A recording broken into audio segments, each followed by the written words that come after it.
সবসময় চেষ্টা করেছে বাংলাদেশের মানুষকে কি করে বিপদে ফেলবে তারা। আমাদের যারা তীব্রতা চালিয়েছে, যারা আমাদের অত্যাচার করেছে, নির্যাতন করেছে, তারা পালিয়ে ভারতে গিয়ে আশ্রয় নিয়েছে, তাই না? কোথায় আশ্রয় নিয়েছে?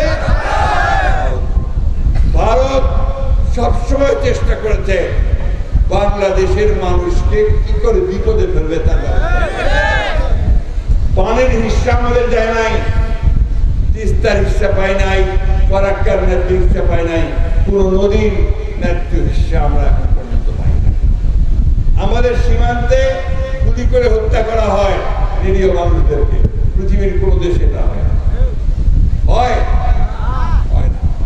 আমাদের নির্বাচনগুলোতে হস্তক্ষেপ করেছে, বিগত নির্বাচনগুলোতে তারা হস্তক্ষেপ করেছে।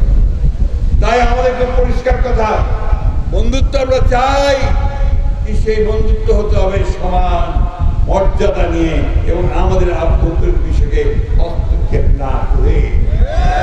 পদ্মা সেতু, মেট্রো রেল এবং এলিভেটেড এক্সপ্রেসওয়ে নির্মাণের গর্বিত অংশীদার বসুন্ধরা সিমেন্ট। আজকে সেই জন্য আমরা দেশে আমাদের একমাত্র লক্ষ্য, একমাত্র কথা, আমরা গণতন্ত্র ফেরত চাই, আমরা নির্বাচিত পার্লামেন্ট চাই এবং আমরা নিরপেক্ষ নির্বাচনের মধ্য দিয়ে সেটা চাই।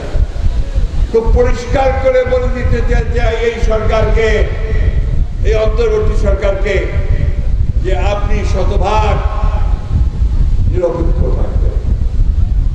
আপনার উপদেষ্টা মন্ডলীর সদস্যদের মধ্যে কেউ কেউ কোন দলের জন্য পক্ষপাতিত্ব করছেন বলে বিভিন্ন জায়গায় অভিযোগ আসছে।